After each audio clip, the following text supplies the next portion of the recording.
शहर के शोर शराबे से दूर रहने के लिए एक आदमी ने स्थानीय फॉरेस्ट रेंजर से ये जर्जर पत्थर का घर खरीद लिया। करीब 1 महीने तक उसने खुद मेहनत करके इसे एक आरामदायक वुडन कैबिन में बदल दिया। अब यह जगह बारिश से काफी हद तक सुरक्षित और इंसुलेटेड है ताकि आने वाली कड़ाके की ठंड में वो आराम से रह सके। ये जगह बोलिविया के घने जंगलों के बीच है। अक्टूबर की ठंड धीरे धीरे बढ़ने लगी थी। माइकल अकेला जंगल के अंदर की ओर बढ़ता गया और आखिरकार एक पुराने अबैंडन्ड स्टोन हाउस के सामने रुक गया। सालों की मार झेल चुका ये घर लगभग खंडहर बन चुका था। रूफ का ज्यादातर हिस्सा गायब था और दीवारें इतनी कमजोर हो चुकी थीं कि कभी भी गिर सकती थीं। सबसे पहले उसने अंदर जमा पत्थरों और मलबे को बाहर निकाला, फिर दीवारों पर चिपकी सूखी टहनियां, पत्तियां और नमी के कारण उगी मोटी मॉस को साफ किया। जमीन अनइवन थी और बारिश के बाद जगह जगह पानी जमा हो जाता था, इसलिए वो सूखी मिट्टी और रेत लेकर आया और उसे फर्श पर फैलाकर पैरों से बार बार दबाने लगा ताकि जमीन को धीरे धीरे लेवल किया जा सके। इसके बाद वो आसपास के जंगल में गया और गिरे हुए सूखे पेड़ों से जरूरत के हिसाब से मजबूत लॉग्स चुने। उन्हें शेल्टर तक लाकर उसने अतिरिक्त ब्रांचेस और बाक हटाई ताकि लकड़ी जल्दी खराब न हो। पत्थर के पुराने फाउंडेशन पर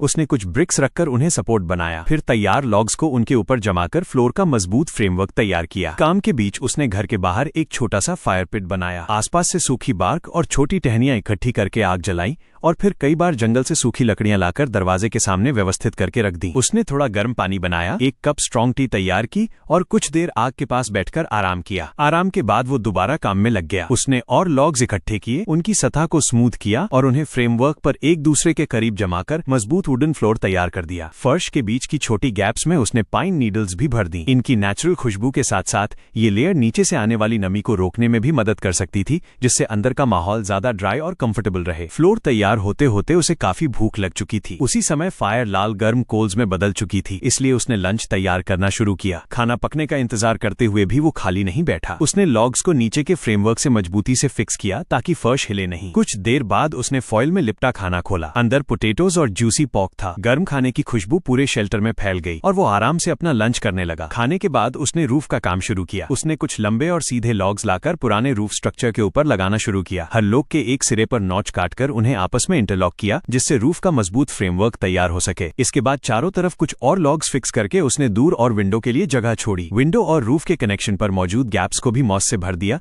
ताकि ठंडी हवा अंदर ना आ सके और सीलिंग बेहतर हो जाए। जब रूफ आधा तैयार हुआ तो माइकल रुक गया। उसे महसूस हुआ कि अगर अभी पूरा रूफ बंद कर दिया गया तो अंदर नेचुरल लाइट बहुत कम हो जाएगी, इसलिए उसने पहले अंदर की वॉल्स तैयार करने का फैसला किया। उसने पूरे कमरे के चारों तरफ लॉग्स की एक बेस लाइन फिक्स की और वॉल का फ्रेमवर्क बनाया। फिर एंट्रांस की जगह को लेवल करके डोर फ्रेम तैयार किया और उसे मजबूती से फिक्स कर दिया। इसके बाद उसने एक जैसे आकार के कई लॉग्स लाकर उन्हें दीवारों के फ्रेमवर्क पर एक दूसरे से सटाकर लगाया। इससे शेल्टर की इंसुलेशन बेहतर हुई और कमजोर स्टोन वॉल